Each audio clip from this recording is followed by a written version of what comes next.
JB wants to know, when do you know that you're in love? That's a good question. And it's a loaded question. I'm not sure that there's one answer to that question for everyone.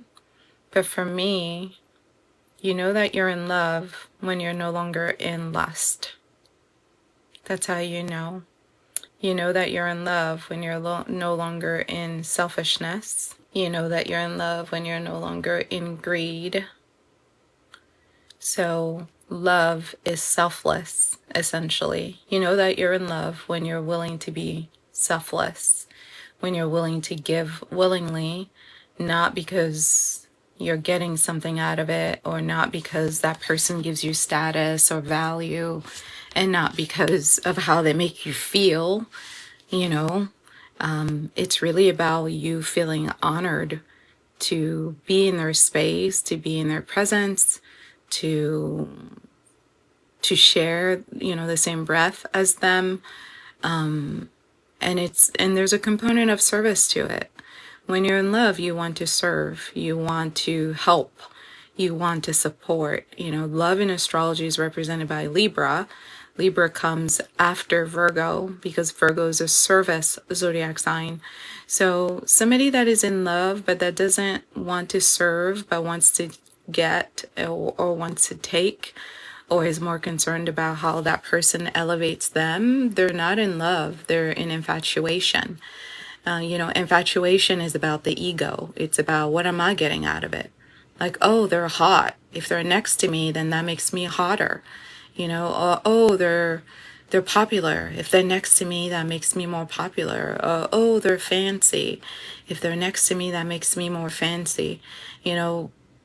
Being in infatuation is a superficial relationship with intimacy, because it's about the exchange. It's about, they're giving me this thing and I love this thing that they're giving me, so I'm holding on to it. When you transition from infatuation to love, it becomes less about what they're giving you and more about you wanting to give to them, even if you don't have it. And I'm not necessarily saying that love is always healthy and balanced, but it's definitely about, like, I am willing to do whatever I can so that you're good, so you're taken care of, whatever that is. And it's not about my ego, it's about me getting pleasure from pleasing you. That's how you know. In my opinion, that's how you know you're in love. I'm glad you guys resonated with some of that. David said, very well said. I'm glad that made sense to you. What do you guys think? I want to hear your ideas. Mine isn't the only one. How do you know when you're in love? But that's my definition of love, when it's no longer self-serving. Hi, Lisa. Thanks for joining. Okay, so I'm going to read the rest of your comment, JB. JB said, because I've got strong feelings for someone, and when I describe how I feel about them, I get told that I'm in love. I was attracted to someone because of their looks. Now I care so much for them, and I want the best. Very good. It's funny because my sun sign is in his 5th house.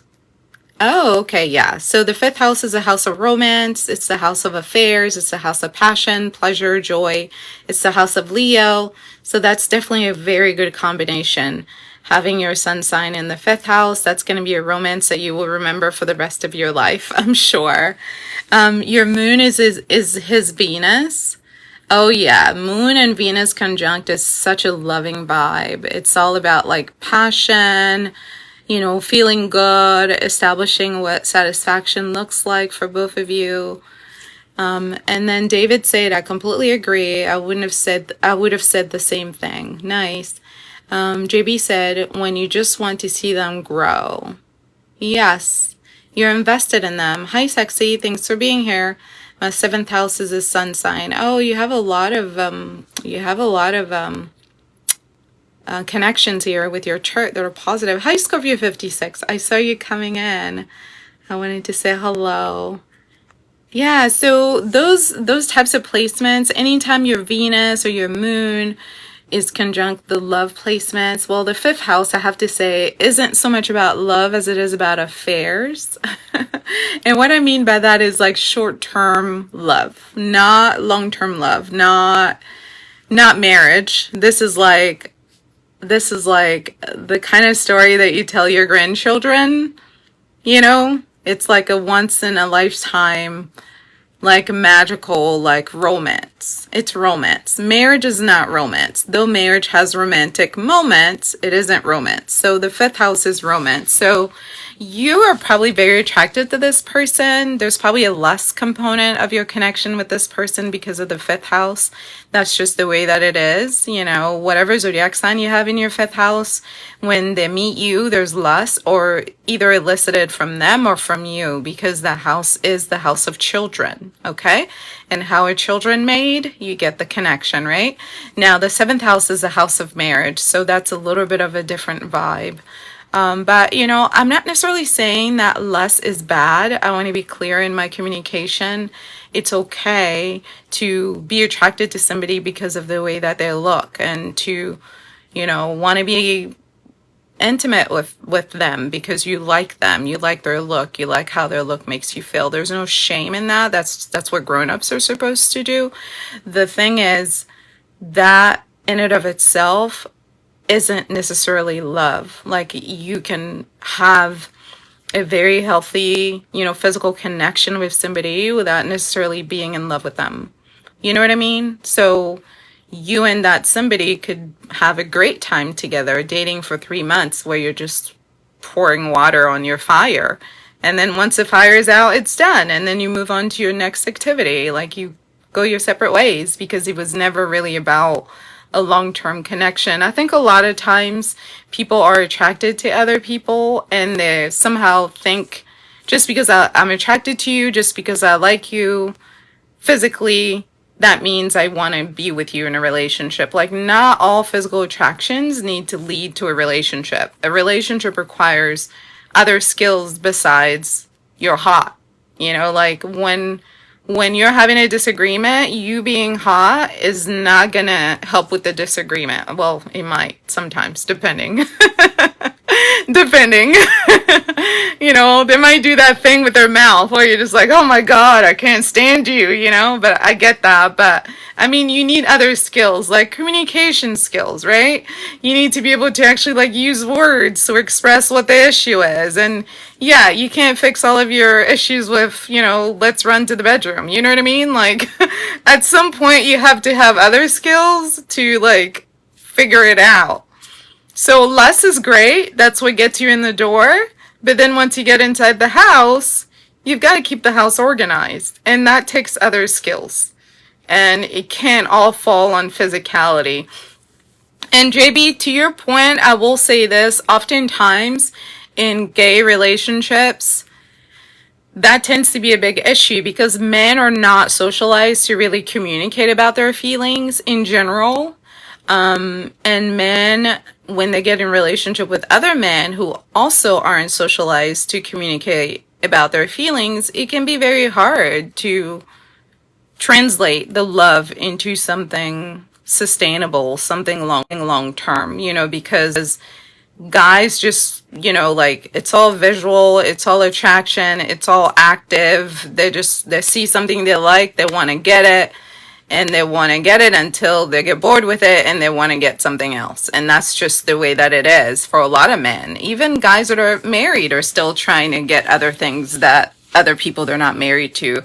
For a lot of men, there's a lot with the chase. The chase itself is more rewarding and exciting for them than the actual like building of the relationship, the connecting. Like, girls get together and they want to build a nest.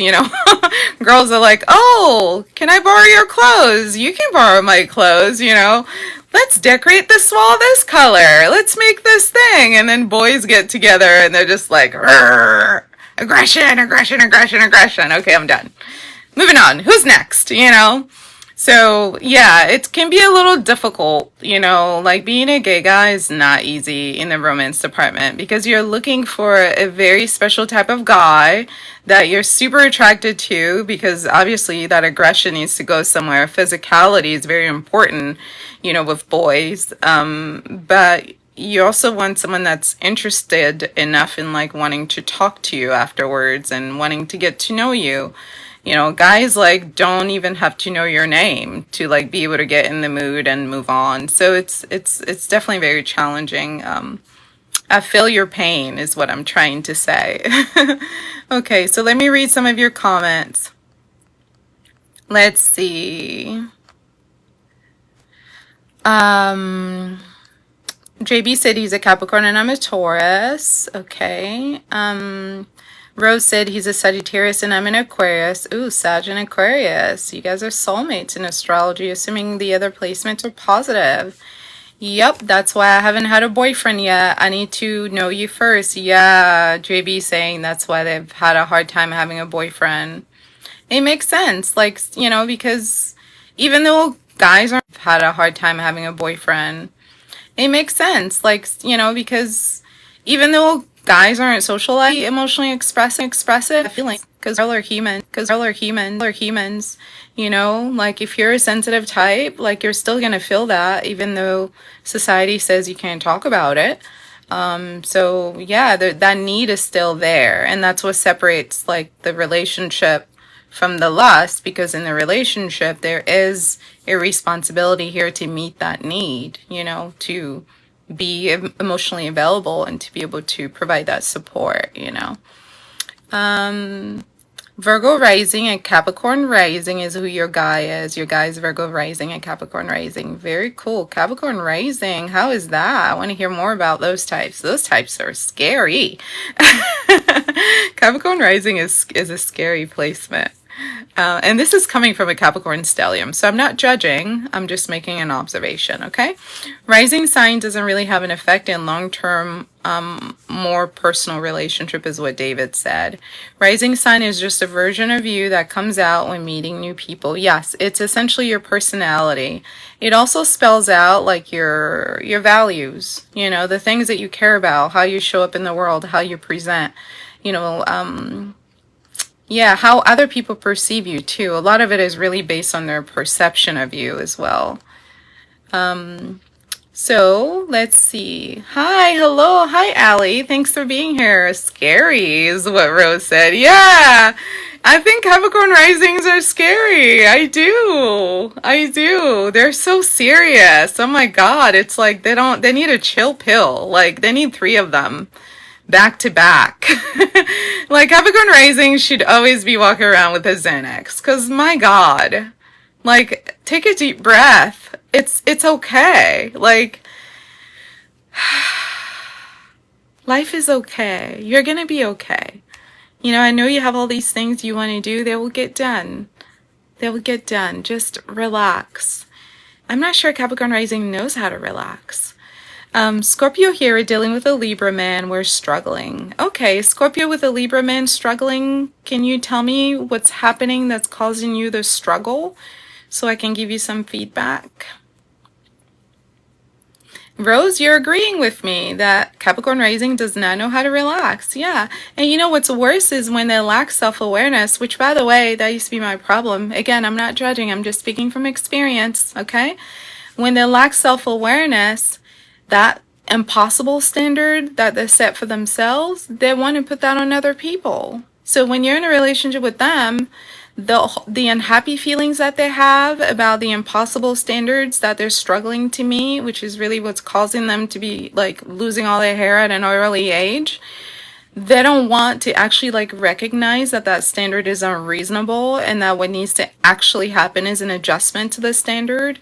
Instead, they're just going to let their anger and frustration build up, and then they're going to start getting snappy with everybody around them. And it's like, I'm just trying to help you. Like, you do understand I'm on your team, right? Like, I'm on your side.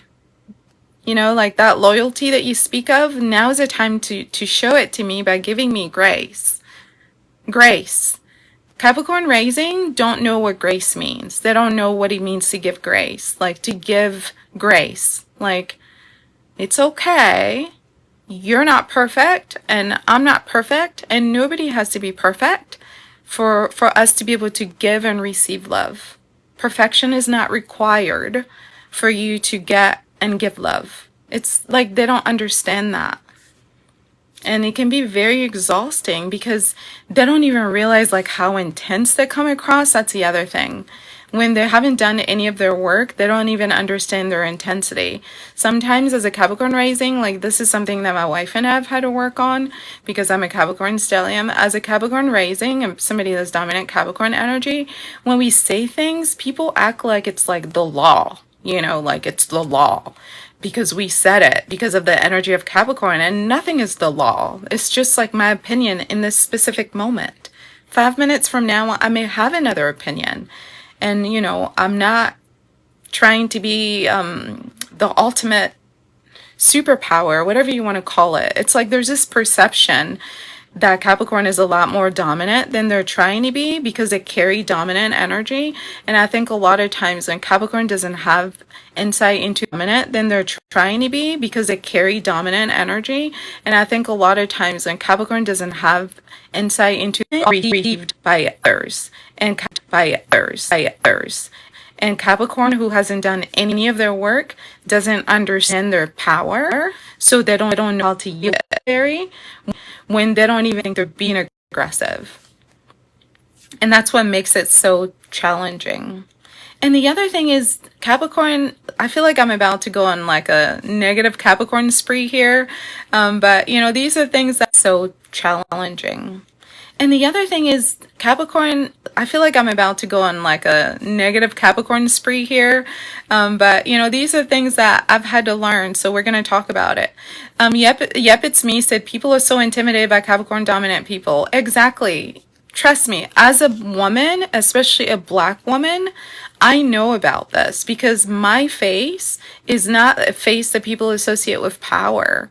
Like, people don't associate Black women with power in any space, okay? Maybe in historic time they did, because Black women have been in leadership in Africa prior to colonization and the slave trade and all that, and that's why we're so dominant in general as Black women, is because in our bloodline there's rulership.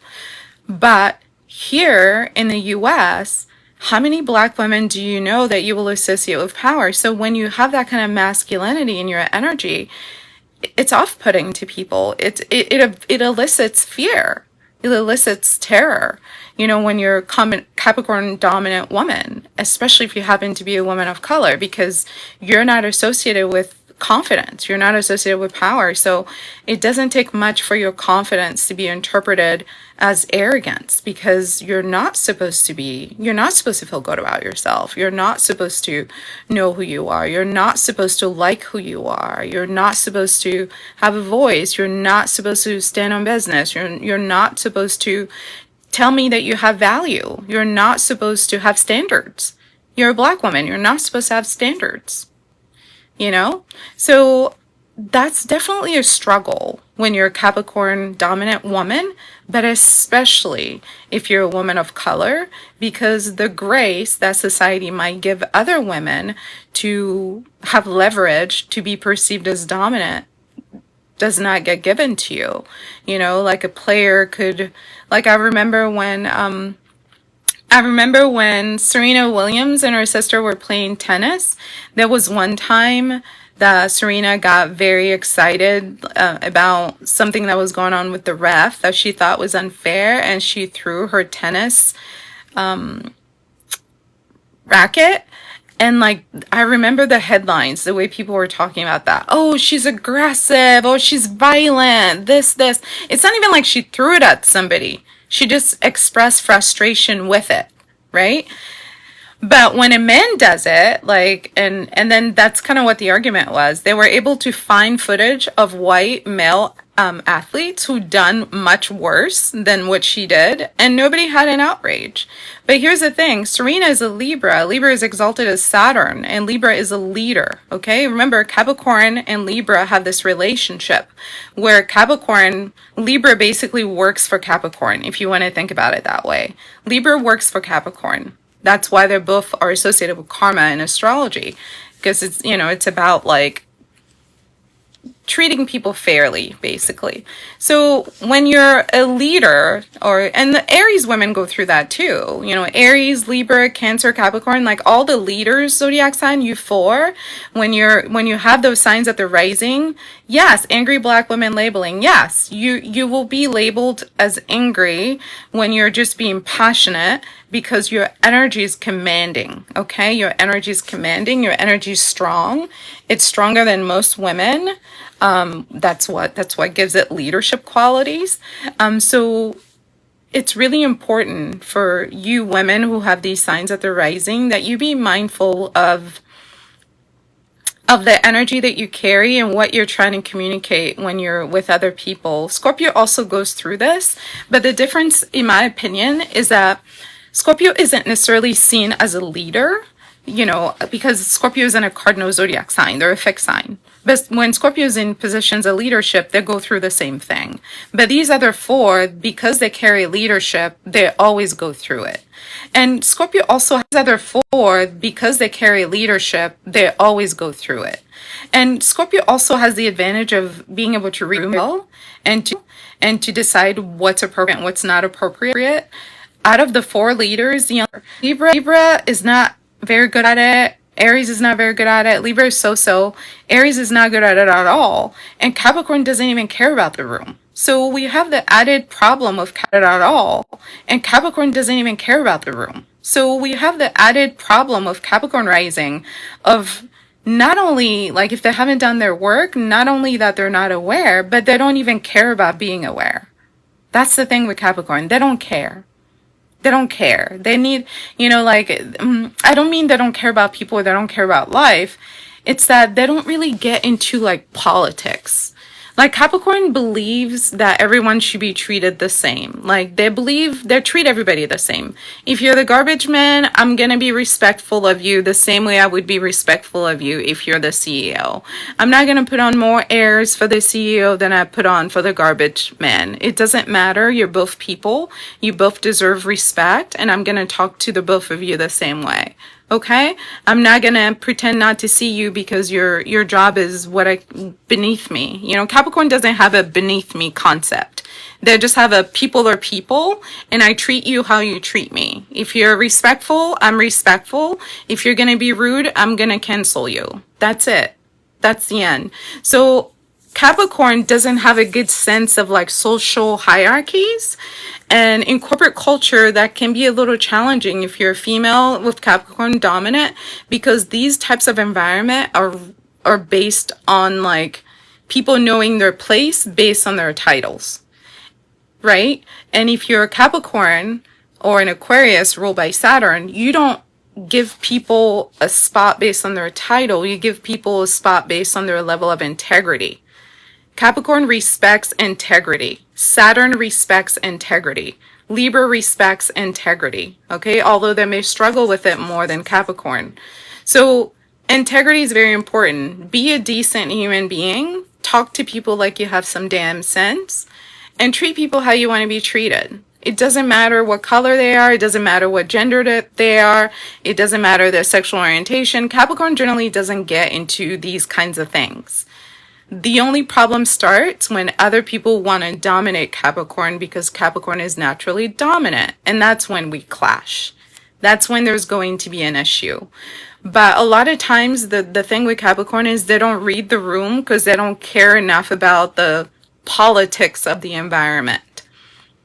And Capricorn, I know you're not going to want to hear this, but you have to care a little bit more about the politics of the environment. It's not so much about you and your self-esteem. I know you're confident no matter what, but you have to realize that the other people around you may not be as confident as you. Okay? The other people around you may not be as confident as you. So part of being a leader is being well received. Okay? And I'm not saying liked. You don't need people to like you. I know that. I'm not saying liked. It doesn't matter if they like you or they don't like you. But it matters that they understand you and that they understand your intentions. And I'm not saying that you putting in effort is going to make them get it 100%, because at the end of the day, some people are going to choose to misunderstand you because they don't like you. Okay? Capricorn is often hated because people admire their power, and then later they envy their power. And then later they want to take it from them. That's how it goes. It goes, oh my God, you're so strong. You're so powerful. You're so confident. I love it. And then it's like, oh, let me hang out with you. You're so confident. I want some of that to rub off on you, on me. I love it. And then pretty soon it's like, oh, you're too confident. I don't like that because I don't have that in me. Now you're making me feel weak. Now you're making me feel insecure, even though you haven't done anything. And then after that, it's, well, now I'm going to humble you because I don't like that you're making me feel small. The whole time Capricorn was the same, but people who are insecure around them are having these like waves of emotional responses to Capricorn just simply existing. So when you happen to be a woman, and a woman of color at that, I need you to be aware of this cycle that happens when you're a leader. And that goes for Aries too. Aries rising, Libra rising, Capricorn rising, Cancer rising.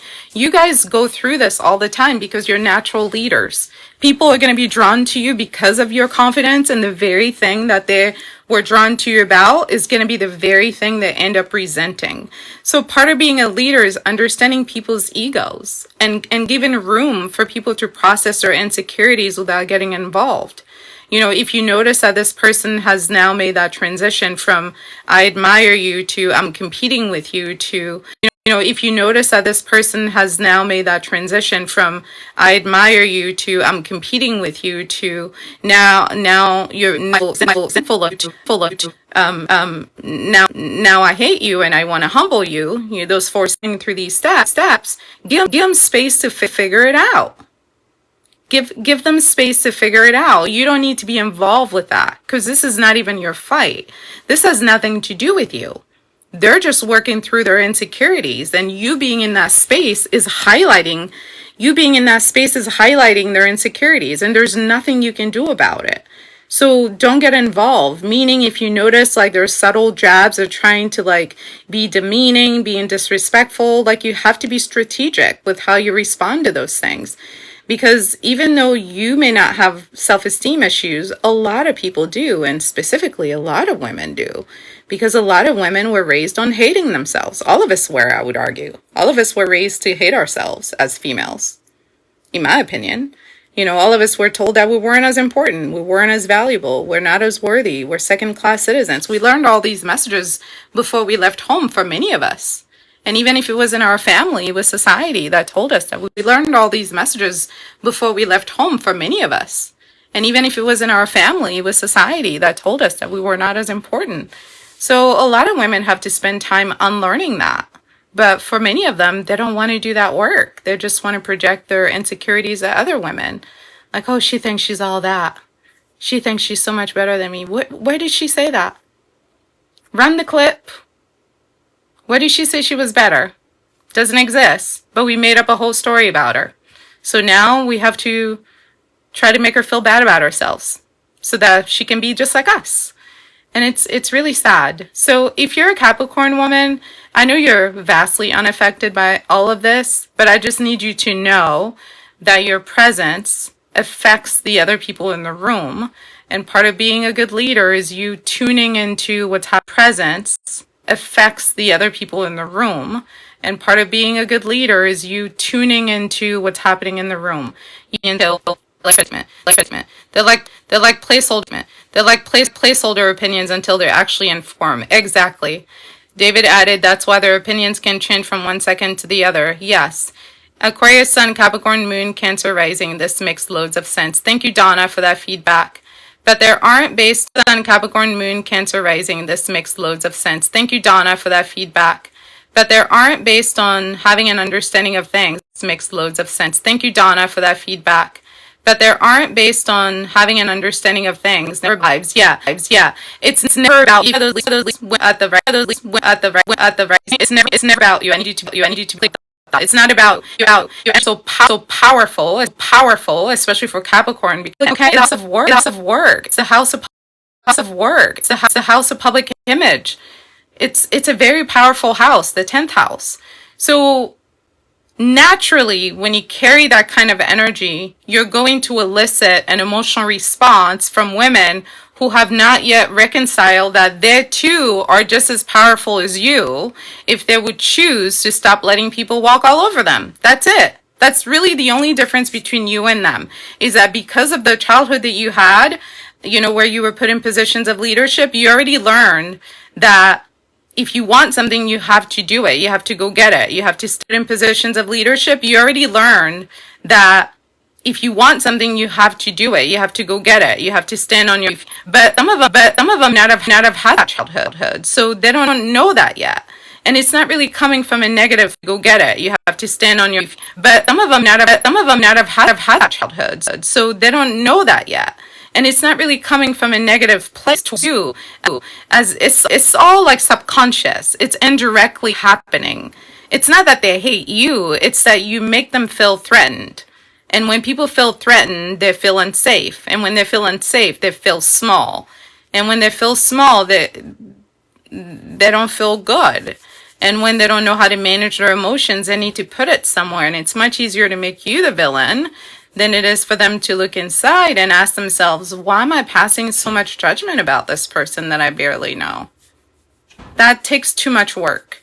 It's much easier to say that you're over the top, you're angry, you're too aggressive, you're too dominant. That way, it doesn't require them to do anything. Remember, human beings are naturally lazy.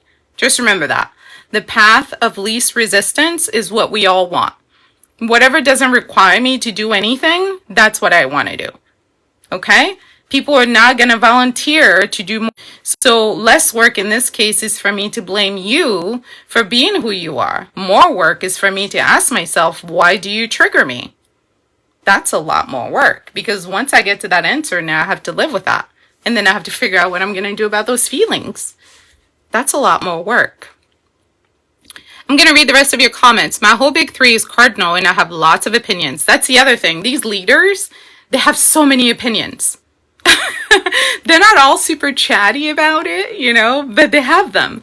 And they're strong opinions too, because leaders aren't followers. They're not very good like, I don't know, what do you think we should do? They're not those types. They're like, this is what I think we should do. Let me tell you why. So when you're a leader, you're going to have a lot of opinions, and you're going to be confident in your opinions. Again, these are not traits that women are naturally bred to have. David added, they don't actually know what they think. Yes, that's where the insecurities come from. All the cardinal signs lack true opinions and will act like they do have them, and it's infuriating. Leaders will sometimes make judgment calls when they don't have all the information. The leaders are sometimes called to act, and sometimes they're shooting in the dark, and all leaders do the best they can with what they know in the moment.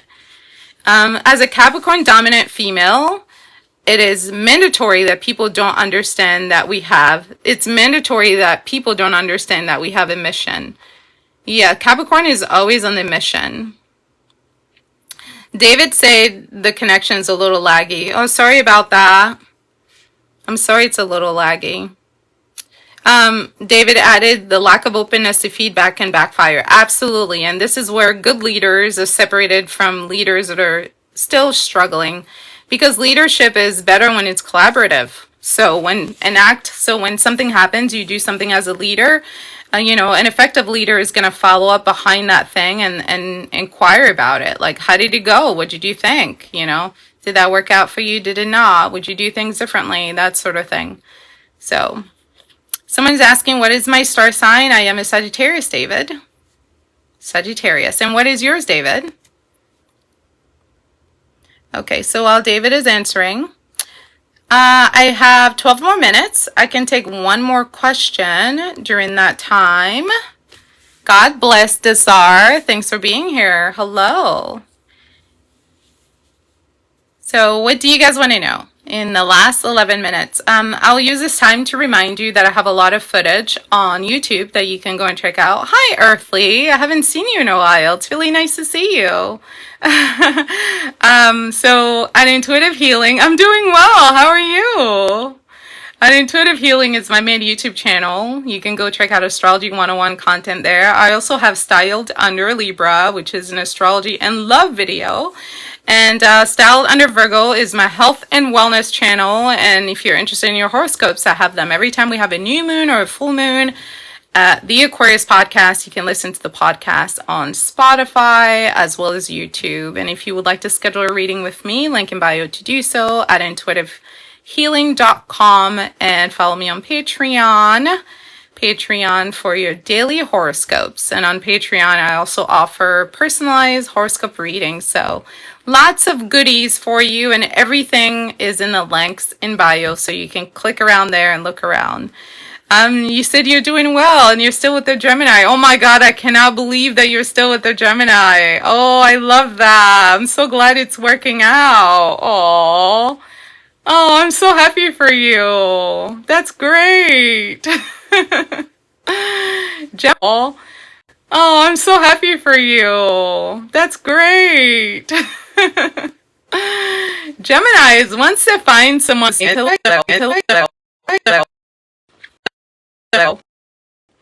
but the problem is finding it, you know? They're very slow to commit. Are you guys now in a committed relationship, or you're still like friends who see each other from time to time? What's the status of that relationship? Oh, you see my stuff on Instagram. Very cool. Yeah, I'm trying to post a little more on Instagram, although I know every day it feels like a humiliation ritual because Instagram does not, the algorithm is so messed up that nobody sees your stuff anymore. And also when you follow people, you don't see their stuff. It's so weird. I don't like Instagram at all, but I'm glad that you see my stuff. If you wouldn't mind engaging with it when you see it, that would mean a lot to me. Yeah. I think I enjoy TikTok a little bit more than I do Instagram. It feels more organic. Yeah, I think it's something with the algorithm. All right, guys, so we have 9 minutes. Any last minute astrology questions before I disconnect? Thank you for liking my content. I'm just happy to see you again because I haven't seen you in so long. Yes, it's nice to see your face. I'm glad I recognize your face and name immediately. Oh, thank you so much for saying that you love the content. That means a lot to me. I appreciate you. All of us are here to learn how to love ourselves. First and foremost, because people who love themselves are often kind to other people because they feel good about themselves. And likewise, people who don't like themselves have a hard time being kind to themselves, which also means have a hard time being kind to other people. Because the love that we give is only a reflection of the love that we feel. And when we don't feel very much so in love with ourselves, it's hard to be in love with another. So I like talking about self-love and loving relationships in general, healthy relationships. Now, healthy relationships doesn't mean that there are no problems. I think a lot of times people assume if there's a problem, it means the relationship is bad.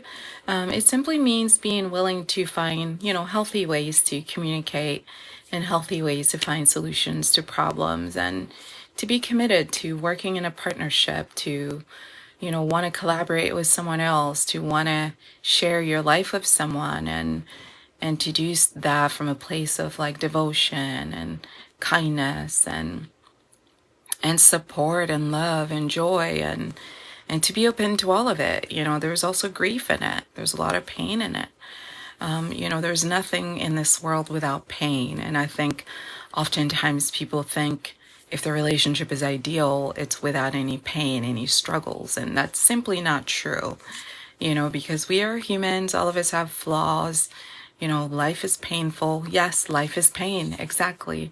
Life is inherently painful. So this idea that you can have a relationship in this life without pain is not rooted in reality.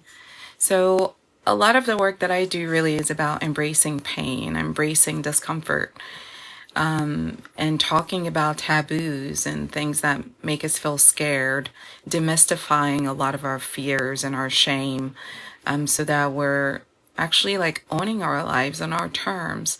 as opposed to cosplaying our lives based on other people's perception of what our lives should be. So that's pretty much it in terms of relationships. So if you guys have a relationship question, I'll take it. If it's not relationship related, that's fine too. Given my background as a therapist, I can also answer life-related questions that you may have that are not necessarily astrology based. All right, guys. Well, if you don't have any other questions, I guess I can say bye, and I'll do it again on Saturday. Saturday, I'll see you at 3 p.m. Eastern Time, as well as Sunday at 3 p.m. Eastern Time. I'm trying to be more routines here on the live. So those of you that used to be my subscriber, I've reopened the subscription. If you'd like to support my live, subscriptions are opened. There's a link in bio for you to become a subscriber.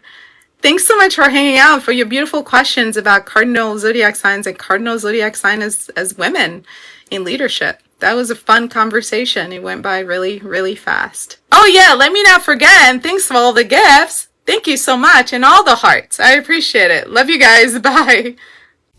You can book your astrology reading at intuitivehealing.com. You can also watch videos at Intuitive Healing here on YouTube for Astrology 101 content. Listen to the Aquarius podcast on Spotify, as well as here on YouTube for your horoscope. If you're interested in astrology and love connections, you can visit at Styled Under Libra. And of course, for health and wellness and holistic healing, visit at Styled Under Virgo for all of your astrology content. Thanks so much for watching.